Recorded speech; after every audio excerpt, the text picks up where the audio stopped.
Okay, so starting a fresh recording, because this really is a standalone workshop all by itself. But I want to talk to you about how to unlock your peak performance. And as I was thinking, with this being graduation day, do I really need to teach you another manager skill? Do I really need to role play the interview again? What was going to bring the best value? And it's this. Okay, this was inspired, by the way. This is something, I'll be honest, I've been teaching this for years. It's one that has always been like my go-to if someone feels stressed or overwhelmed or they're not sure how to hit their goals or they feel inadequate. This is the go-to right here. And I was thinking as we go into the summer, this is the skill you need.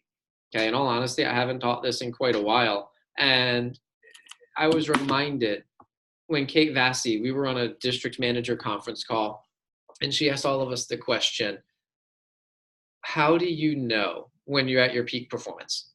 She goes, what does that look like? When you're operating at your peak and you're not just going through the motions and not just working the schedule to work the schedule, what is that like? And I'll be honest, my first temptation was to be like, screw it. I'm not even going to answer that question. Like, it's not that. And then I realized like, oh, that probably tells me I'm not at peak performance right now, right? That's not a peak performance kind of answer. So actually I did think about it and I was like, you know what? I can tell you a bunch of stuff that when I'm at my peak performance, I know that I'm doing. And some of you guys have heard this before. Sometimes it works so well that we stop doing it, right? It works so good, we stop doing it. And there have been a couple of things that in the past couple of months had been like my game-changing moves. And they worked so good and I was so on fire that I stopped doing them. And so as Kate was asking this question, I was like, all right, I got a couple things that I know I've got in my back pocket, that I've got in my tool belt that I need to bring out. So I've been doing this stuff again for the past 3 weeks because I wanted to make sure I wasn't teaching you to do something that I wasn't doing myself. All right. So I've been doing all this stuff for the past 3 weeks and I'm going to bring it to you guys. And I'll tell you right now, this is going to change the game this summer and going forward. Okay, the first thing is to have your goals. I learned this from Grant Cardone, and I'll be honest, the first several times I heard this from Grant Cardone, I ignored it. I thought about it. I was like, that would be great. I should definitely do that. And then I did not do that. Right? And then I heard about it at the conference last year. They talked about it, and then a different speaker who wasn't Grant got up and said the exact same thing. And then a friend of mine, who's not even a friend of mine, my wife met him at the conference. He sent me a gift. I don't even know, but he sent me a journal specifically for this. And I was like, oh, I guess that's a sign that I should do this. And I started working it into my morning routine. Here's what it is. It's very simply start every single day by writing down your goals as if you've already achieved them. Start every day by writing down your goals as if you've already achieved them. And when I first got the idea of writing a book, I started writing in that journal that I had a book and it was published. And it made such a difference. It got me moving. I wrote that book within a month of the first, it was finished within a month of the first time I wrote that in that journal. There's power in that, right? And then you update it. And I found sometimes I was writing the same stuff every day. And then occasionally something would change or modify, right? Or as I achieved it, it's like, cool, that one's off the list, it's done. And what's the next thing? Right? But there's a lot of power in that. And you'll find, I won't even tell you my experience, but I started asking myself different questions when I was looking at those goals every day. I'll let you have your own experience, but man, that was a big one, was writing down my goals every day. All right. Second thing is every morning, giving myself what's called a power list. Okay, the power list idea comes from Andy Frisella. And all it is 5 things that if you do these 5 things, you win the day. And if you do not do these 5 things, you lose the day. And it's that cut and dry. And what he found is that to try to do more than 5 makes you ineffective, right? But if you give yourself 5 things, and I'll be honest with you, man, when I started doing this, it was wonderful. I'd write down 5 things and I got so excited. Number 1, it forced me to set up my schedule to make sure I did the 5 things, right? So even if like on a day like today, it's like, man, I'm at College Park from 6:45 a.m. until 12 p.m. And then I come home and I shower and change. And then I come to the office and I've got an interview. And then I've got a phone interview, which I appreciate Nick and Landon, or excuse me, Kevin and Landon helping me do, because I wouldn't have made it. And then I got Leadership Academy, but that's the last thing I've got scheduled. But I've still got my power list, right? So it's like, all right, so after leadership is done, technically my schedule ends. But now I get to work on the stuff that's actually on my power list once my duties are done, right? If I didn't have the power list, I can promise you now, I would just be going home and chilling. Does that make sense? Right? That power list. And then I get so excited to knock things off. And I've had days, I'll admit, plenty of days where I failed, right? Where I did 3 or 4 of the things and I missed 1 or 2. And it's like, oh, the entire day's a failure. But it's so interesting when you look at it that way, how you approach the next day. It's like, I've never once gotten 2 failures in a row. Never once when you approach it. So that thing is freaking power. And then the final thing I do is I think about my goals and my why. Right? And this changes over time. I've talked to Kevin about this before, but when I was young and single and I had plenty of money from selling Cutco and from savings and all these things, money wasn't my motivator. Building a family wasn't my motivator. Buying fancy cars wasn't my motivator. It was prizes, right? And things like swords and watches and trips, Costa Rica, right? Prizes. And I would do freaking anything to win the company trip or to win a freaking sword. I still need my life, but I would do anything to get one, except apparently sell enough to get one. Everything but that. I'll get mine before you. I'm working on it. Or maybe, I mean, when you get yours, that'll help. No, it's No. You getting yours will help me to get mine. Oh. It's work in progress. I need that damn sword in my life. Is all I'm saying. Anyway, but prizes, right? And then there were times in my life when it was about, there was a time in my life, and I'm not proud of this time, but I wanted to look like a millionaire, which unfortunately kept me from actually being a millionaire. But that's a different story. But it was like I wanted the accoutrement of wealth. And then eventually it became saving money and getting a big fat nest egg and putting money in investments. And then of course it was getting married. And, you know, it's changed over the years, but you got to know your why. And it's okay, whatever it is, but it's got to be the thing that you would go to war for, right? Like I remember vividly when I was a new district manager, I was in danger of not winning the trip to Costa Rica. And I really wanted to effing go. And we were like $10,000 short. And I pulled out all the stops. My team wasn't freaking getting it done. So I pulled out the stops. And as a district manager, I sold $10,000 in 10 days. I essentially had a 10K fast start. And it ended 2 days before Christmas. Right. So I think like the 23rd was my last demo. I sold 10 grand, won the friggin' trip to Costa Rica. Right. But I pulled out all the stops because that trip to Costa Rica meant the world to me. Whatever you pick, like it's got to be the thing that you're going to go to war for. Does that make sense? And then you assign what your current job, right? Whatever that job ends up being, you assign your current job to achieving that goal. Does that make sense? Like no one's going to be motivated to sell knives just for the sake of getting knives in people's kitchens. Right? But you sell knives as the vehicle to achieve your why. So you got to start with clarity on that why. You guys tracking with me so far?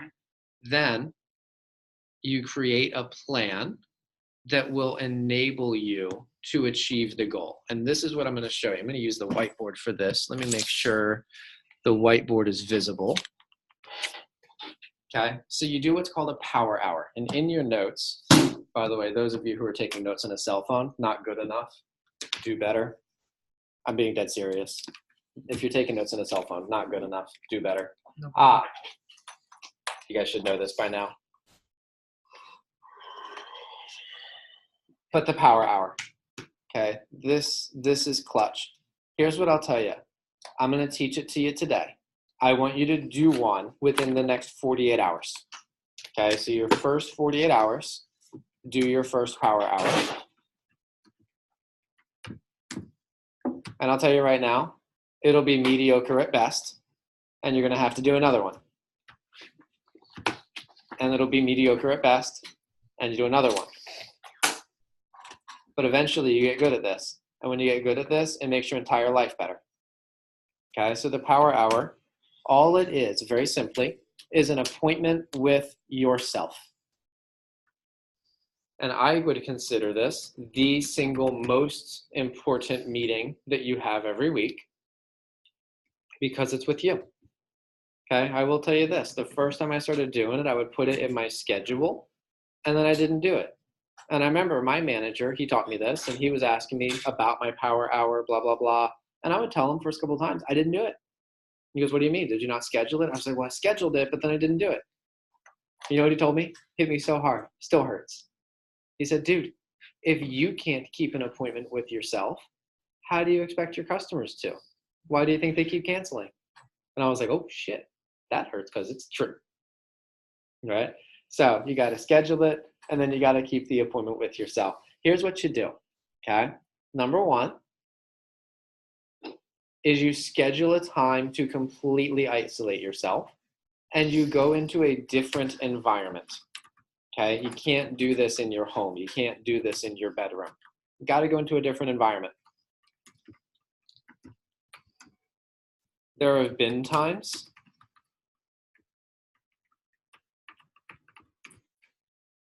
when I would go to the library, and to this day, still, the public library is one of my favorite places to do this. I go in the quiet room, and when I go in the quiet room, it's like there's nothing else to do.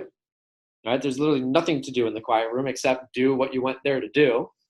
And so I find sometimes, even now, like I have a home office, and a lot of times I do this in my home office.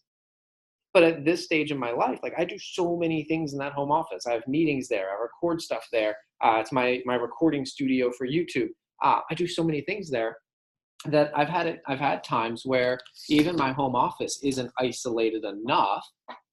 And I'll just drive down the street, go to the public library, hit the quiet room. It's like, cool, I've got nothing else to do until the work is done, right? So number one is you got to change your environment. Number two is all electronics have to go off. One thing I've learned, and this is going to be different for all of you guys, but as a manager, I constantly look at reports, right? When I was a college student, not so much. When I was a college student, I didn't need reports at all. But now I need to know my numbers. So what I do now is I just pull up all the reports. I write down in my notebook all of the relevant numbers that I'll need. And then I just bring that notebook with numbers on it. I don't like to print a lot of reports. Some people do. I just hate wasting that much paper and trees. But I'll write down all the numbers. But I do not bring my computer or my phone into my meeting because it's a distractor. Every time it vibrates, every time it buzzes, every time you get an email, every time you look at your phone, the brain takes 7 minutes to get refocused. If you look at your phone 4 times in an hour, literally half of the hour, you are unfocused. And I want to spend 1 good hour. You guys tracking with me? All right, so I get whatever I need before the meeting, and I leave my phone and my computer out of the meeting, go into a quiet place, and I've got a 4-step process that I use for my power hour. I'm going to give them to you. Number one is a mental download.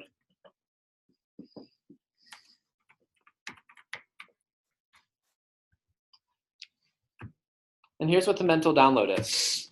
You literally just write down every single thought that comes into your head. That's it.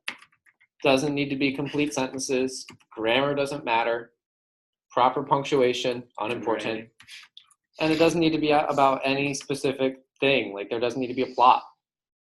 And I don't understand the science. I find it fascinating, but I don't understand it. But you guys know what I'm talking about. When you're like laying in bed and your mind is racing and like all these thoughts keep coming in your head, you know? Mm-hmm. I don't understand why, but when you write it down, the brain is like, okay, that's been processed, and it stops. And it comes out of the head, right? So what I like to do is I'll sit down and I just write down every single random thought that comes in my head. until random thoughts stop coming in my head. And it's weird. You get it on paper and the brain's like, cool, that's been handled. We're done here. And it's one of the fastest ways to quiet the brain. Okay, some people like to meditate. Some people do yoga. Some people do breathing exercises. In my experience, just writing down every single thing as it comes into my head is the fastest and most effective way for me to just quiet the brain. Does that make sense? And there's no time frame for this. You do it until you don't need to do it anymore. I find for me, normally about 10 minutes-ish is the right amount of time, but it's not about you do it for 10 minutes and then you move on to the next thing. You do it till you're done. Does that make sense? Okay, once you get the mental download done, by the way, this paper is just, you can save it if you are interested, but I just trash them. Like, cool, this is all done, and it's literally done. I throw it away. Okay, number 2 is I do my web. Okay, I do my web where you can do your squares. Okay, this is my favorite part personally. I love this part. And here's what this looks like. I'm going to show you the squares first because I don't do this one.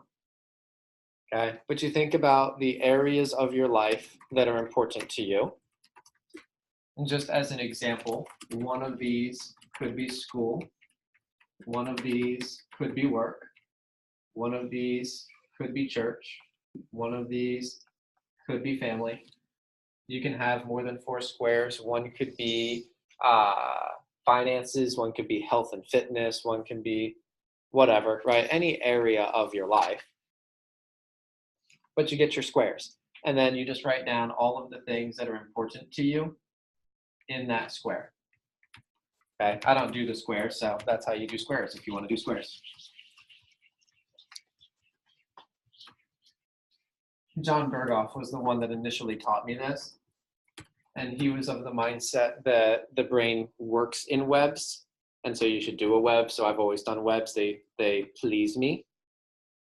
But here's what you do. In the center, like in a blank sheet of paper, so imagine this is paper. In the center, I draw a circle. And I write in the circle whatever time frame I'm dealing with. Okay, this week is the one I do most commonly. But I'll do this month, I do this quarter, I do this year, whatever it is. And then I make a branch for every area of my life that's important to me. Okay, so when I was a college student in Leadership Academy, one of these was school, one of these was Vector. At that time, I wasn't active in a church, so that wasn't on my radar at that time. I did have finances on there.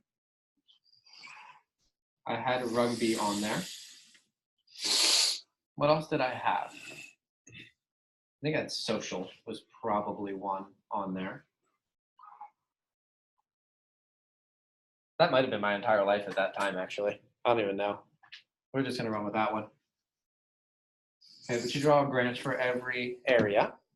And then what you do is you think about each one of them, and you think about the things that are happening. Okay, I'll use school. So in school, I was taking 5 classes. And by the way, from here on out, as far as school goes, I'm just making it up because I don't remember anymore in the actual detail, but you'll get the idea. So I would pick a class like calculus. And I would think about all the things that were related to calculus. So I had homework that was due this week. We had a test that was coming up whenever. We had our final scheduled for this day, whatever the case was. And I would do this for every single class. I would have stuff, by the way, I'll be honest with you, my history class. I loved my history class. If I could do it over again, I should have been a history major. But I wasn't. I loved my history class, but they would assign so much effing reading. And I love to read, but I'm a slow reader. So when they would assign me 50 pages of reading, I was like, hell no.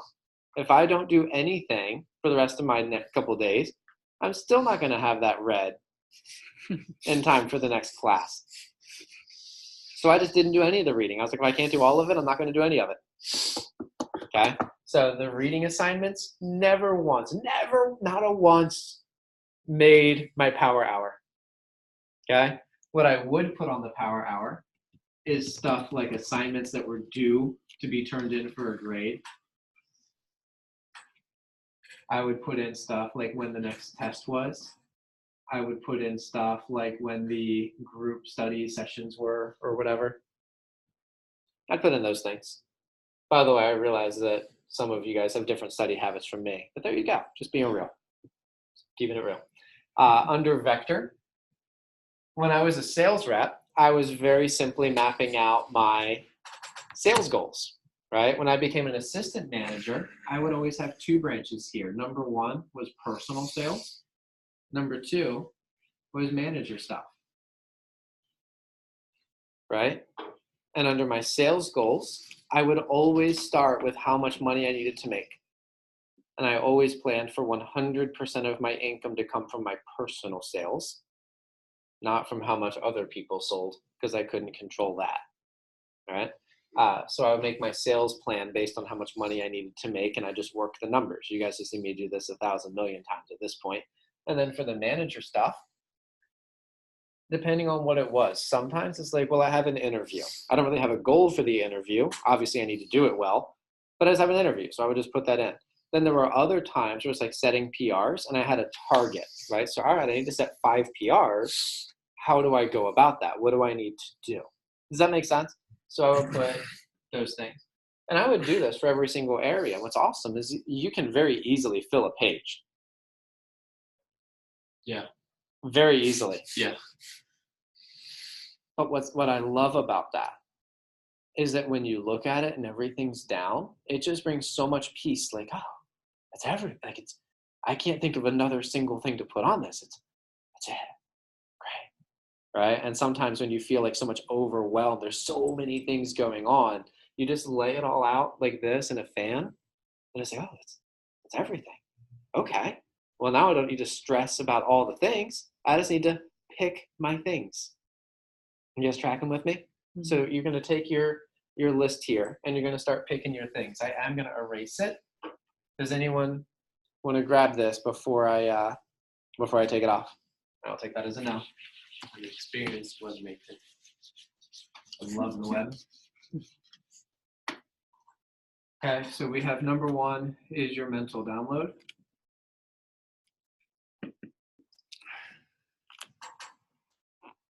Number two is your web or your squares. Number three is to prioritize.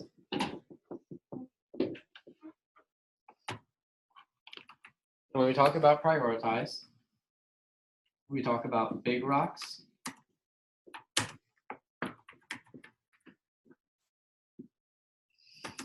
small rocks,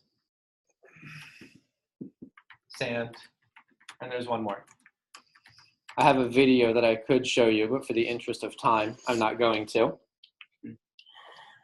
But I have it linked. Actually, it's already linked in the website. It's available for you to watch anytime you want. It's in there. But if you can imagine, right? Professor gets up in front of a classroom, has a large glass jar, and takes a couple of large rocks and puts them in the jar. And he asks the class, is the jar full? And they all go, yeah, you couldn't fit another one of those in there, so it's full. Mm-hmm. And he says, great. So then he takes out some smaller rocks, and he takes them and kind of shuffles them in, pats the jar, and fills it in so that all the space between the rocks is filled. And he says, is it full now? And the class go, yeah, it wasn't full before, but now it's definitely full. He says, great. So then he takes some sand. Right, he starts pouring the sand over, patting it down, pours the sand over, pats it down, and then eventually he's like brushing sand off the top. And he says, is it full now? And the class is like, yeah, it wasn't full before, but it's definitely full. You're not getting anything else in there. And he says, great. And then he pulls out a couple of beers. Oh, yeah. And he pours a couple of beers in there. Right? And he gets to the point where water is now filled up to the brim. And he asks the class, is it full now? And at this point, the class is like, I don't know, dude. Like, I thought it was full. And it's full. It's full. And here's the concept, okay? Here's the concept. Your big rocks are the things that are set in stone, definite times. Can't move them.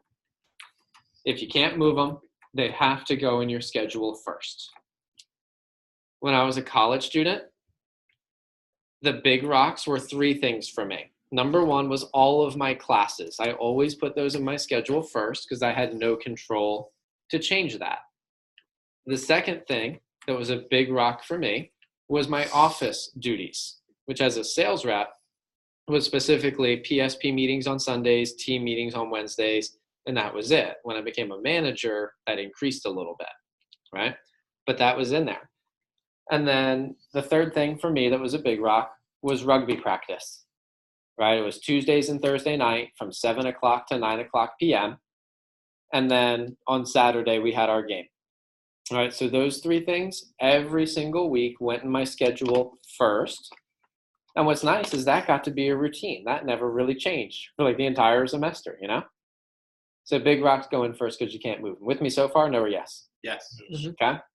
Your small rocks are the things that are high priority that you have to do, but you get to choose when you do them. High priority, have to do them, but you get to choose when. Examples for students can be homework, right? As long as you get it done by the deadline, it's done.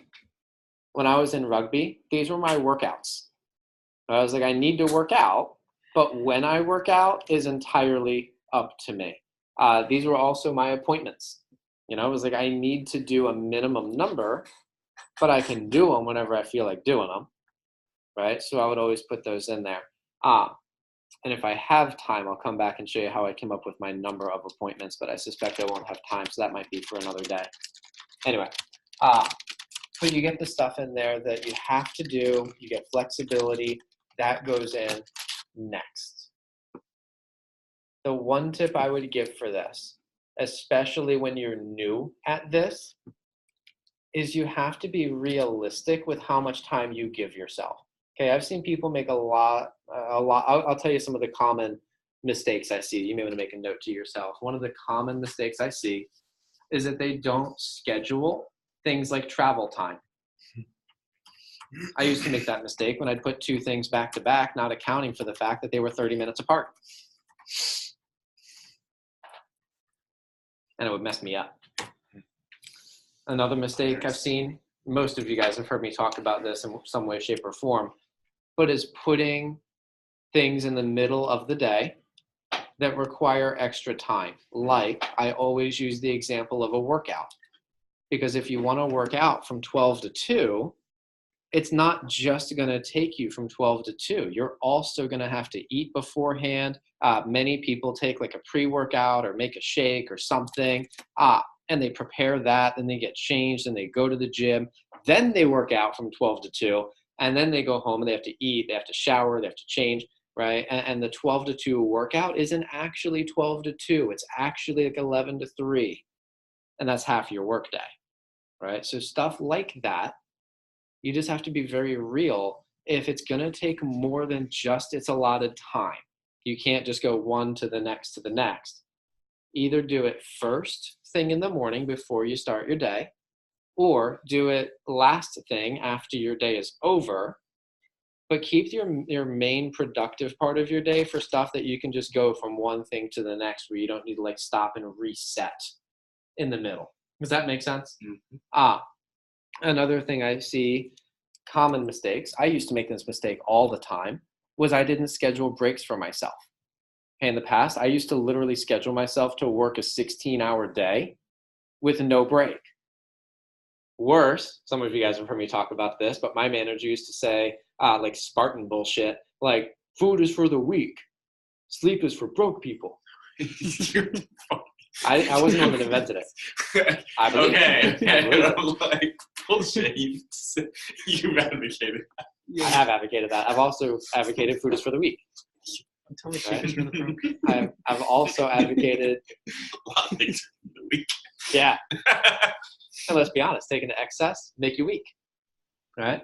But what I found is that giving myself a 30-minute break in the middle of the day enables me to be more effective for a 16-hour workday. By the way, if you're scheduling yourself for a 4-hour break and working less than 8 hours, you're not working and you're probably broke, right? But I do find that giving myself a break. However, I've made the mistake myself, and I've seen people make the mistake. Even I'm just going to call out Kevin for this. He used to schedule himself for like a 2-hour lunch break. And I was like, "The fuck are you doing?" Wait, no. Sorry, this is going to get banned from like YouTube now. I'm going to get kicked off. Anyway, because we're like now past R-rated, you know. Demonetized. Yeah, not that I ever was monetized, but never again. Anyway, neither here nor there. I never scheduled myself for Yeah, you 2 hour did. lunch. I remember it. What? Since when? You been called out. Anyway, Continue. What? How much food did I eat? anyway. Okay. But in all seriousness, I've seen people schedule not enough time for a break and they just run themselves ragged, and that leads to burnout. I've also seen people schedule too much break time or too much leeway, and they end up killing their productivity, right? The goal of a break shouldn't be to completely relax and unwind, right? Just like when you're working out, you shouldn't rest so long that your muscles get cold. It should be strategically placed at a time where you need energy and the right amount of time, not to completely rest, but to reposition yourself for another thrust of energy. Does that make sense? What I found is, for me, I can work for a solid 6, 7, 8 hours. And I do think if you need a break after only 5 hours, that is weak, I think. Right? I can work 6, 7, 8 hours, but then I need like a 30-minute break, sometimes a 45-minute break, and then I can get the second wind to keep pushing. Does that make sense? But you give yourself the break that you need. I do consider that a small rock. Does that make sense? I remember the first summer I ever like actually scheduled a break. By the way, just for the record, it was like my 8th summer. It was the first time I ever scheduled breaks for myself. And I was like, this changes everything, right? But anyway, those are all small rocks. Your sand is the stuff that you know you got to do, but it's really not urgent. It's not important. Stuff like laundry, stuff like dishes, stuff like grocery shopping. Yeah, you got to do it, but there will never be a time it's urgent. And that stuff, you got to do it during your not productive hours, right? The times that you're not trying to unlock your peak performance, right? I used to get so mad at Carissa when she would wake up and she would start her day by like vacuuming and doing laundry and washing dishes. I would get so upset. And I was like, what are you doing? And she goes, I need this to be done or I don't feel mentally ready to work. And I was like, then you need to do it either earlier in the morning or you need to do it before you go to sleep. A possibility that's not a good idea is to make me do it. Not a good idea. But if we're exploring all of the options, I suppose it goes on there.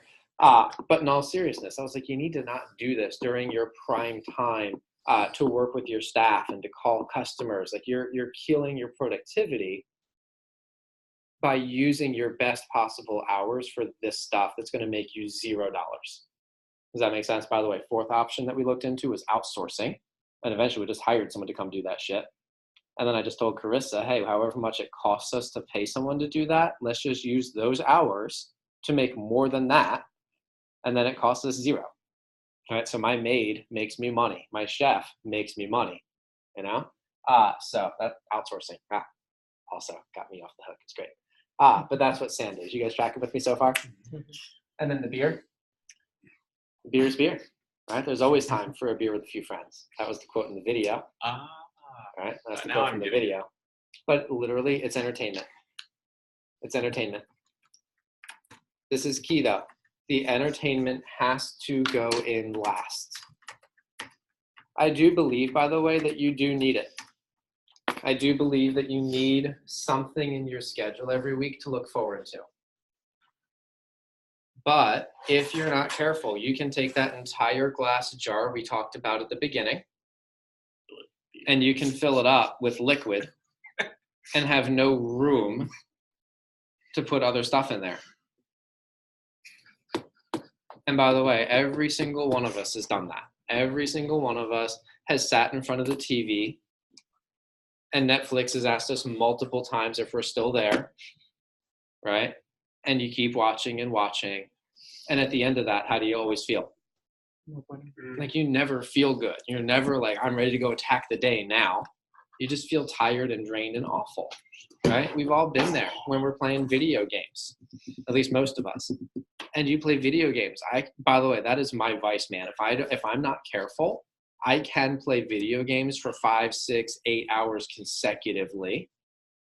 And at the end of it, I never feel better, right? So I finally got to a spot where I was like, I want to play video games. I don't want to not do that. But when I do it, I set a timer, right? I budget an amount of time I can do. And then it's an amount of time where I don't feel bad.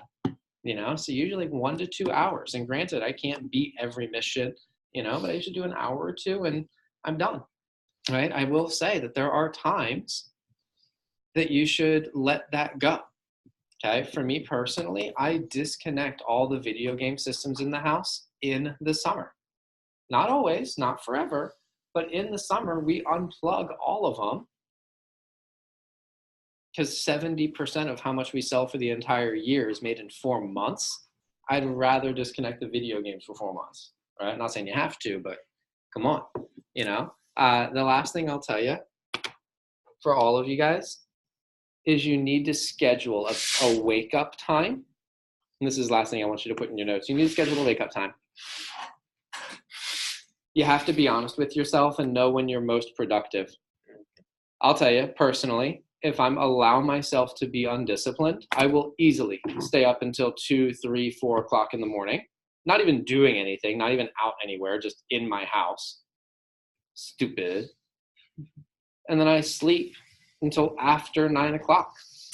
And the honest truth is if I was working for somebody else and I wasn't at work at 9, I'd be fired. But sometimes we allow ourselves, because we're self-employed, to get away with stuff that we'd never be able to get away with otherwise, right? What I found, though, and I'll tell you, I hate mornings. Hal Elrod has like 10 books about the miracle morning. I hate all of them. I love Hal Elrod, by the way, but I hate it. But I'll be honest with you. I do my best work in the morning. Same. I do my best work in the morning. I don't like it. I don't enjoy. I never have the alarm go off and I'm like, so excited to greet the day. Birds are saying, no, coffee. And yet I do my best work in the morning, right? So I know when I'm on my A game, and for me, this is my defining feature. When I know that I'm on my A game, I wake up at 5:30 a.m. I wake up. We have a hashtag in the 10X group called hashtag BSU, beat the sun up. Hate beating the sun up. And yet I know when I beat the sun up, I'm starting my day right. I'm starting my day with power. I have my morning routine that includes, by the way, my morning routine, I'll tell you the short version because we're about out of time, but I wake up in the morning and I wash my face and I brush my teeth. I go downstairs and I drink a glass of water. I don't measure it, but it's about 8 ounces-ish. And you got to rehydrate. I did find out you wake up dehydrated, so that water in the morning makes a big difference. And then I brew coffee immediately, but I don't drink coffee immediately. Okay. I give myself about 30 minutes just to get it together. So from 5:30 to 6, I'm not doing anything except existing and staying vertical. Okay. I don't like start my day and spring out of bed and start doing push-ups. That ain't me. Some people do, not me. 5:30 to 6, I'm doing nothing. I'm just focusing on being vertical and not going back to being horizontal. Okay. From 6 o'clock until 6:30, that's when I do my power list. I'm writing down my goals as if I've already achieved them. I'm thinking about what's my why, right? What am I going after? What's the thing? And I formulate my power list based on that. Does that make sense? And then from 6:30 to 8, I start working on something that's not part of my day. 6:30 to 8. There have been times, for some of you guys who are aware of some of my projects, there have been times when 6:30 to 8 a.m. is when I was writing the book. There have been times at 6:30 to 8 a.m. is when I'm watching courses like John Maxwell or Russell Brunson or whoever else. right? There have been times when I was going through the public speaking trainer that 6:30 to 8 a.m. is when I was working on my speech and working on all the things. There's a lot of things with that one, still working on that one. And then what I found, this is going to be different for all of you guys, but for me personally, I found that at 8 a.m. I would crash. I found that at 8 a.m., like no matter what I did, no matter when I ate breakfast, when I drank coffee, didn't matter. But like 8 a.m., I would have like a hard stop. And I would just lose momentum, lose steam, lose motivation, and I'd be like, bleh. And that was a learning experience for me. It's going to be different for you guys, by the way. You're going to have your own, but my process was I found like I wanted to keep working. Like I would want to keep going, and I just was unproductive. So what I started doing, just recognizing it was consistently at 8 a.m., is I started letting that be a break. That would be when I'd eat breakfast. That would be when I would drink my first cup of coffee. And I would just give myself a break, just like we talked about earlier, right? You take the break to push yourself forward. And I would take about a 30 to 45-minute break to eat food, get coffee, sometimes aggressively wake my wife up and tell her it was time to hashtag BSU and it was too late to BSU. That only happened once, by the way. I'd never again. Mm-hmm. A couple of you guys got that. But anyway, so I would give myself that break until like 8:30, 8:45, and then I would relaunch into my day. And depending at the time of year, like right now, we're on campus at 7 a.m. So that's been adjusted for the past couple of weeks, but I'm making it a point to be up well before I need to actually leave the house. I've only failed once, right?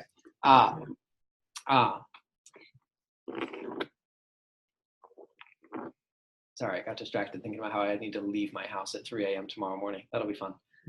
Anyway,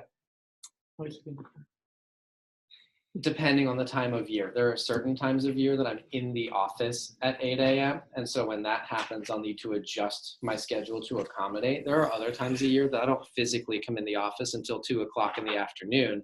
And so I take that break until 8:30, 8:45, and I propel myself to continue working from home on whatever the project is. But that's the way I found my morning to go best, right? And what I would wrap up with is this. Those are some of the systems I use to manage me, right? And you guys already know this. The most important person that you lead is yourself. So I would encourage you 2 things. Number 1 is schedule yourself a power hour and do a power hour within the next 48 hours. Oh, the final step. Sorry, I got so excited about this stuff. The final step, number 4, is you use this to make your schedule. So your schedule shouldn't just be a to-do list or a task list. It should be, I'm doing these activities at these times to move myself, to propel myself towards my goals. That's what your schedule should be. So write your schedule in pencil because things will change. It's okay. Always write it in pencil. That's also the reason I hate electronic calendars, by the way, is it's far too easy for it to just be copy, paste, duplicate from last week. And then it just becomes a task list or a to-do list, and it doesn't become a strategic plan to propel yourself towards your goals. That's what you need. And then you're going to find the first couple of times you do this, it's going to break down. There will be things that you forgot. There will be things that you didn't think about, that you missed. That's okay. So my closing thought is this. Any time that you feel stressed, any time you feel overwhelmed, any time you feel out of control or inadequate, just recognize that for what it is. It's just a sign that you need another power hour. So you give yourself in the next 48 hours time to do this process, and it relieves all the stress, all the anxiety, and it positions you for success. So that's everything I've got. That said, it is time. So I'm going to stop the recording here.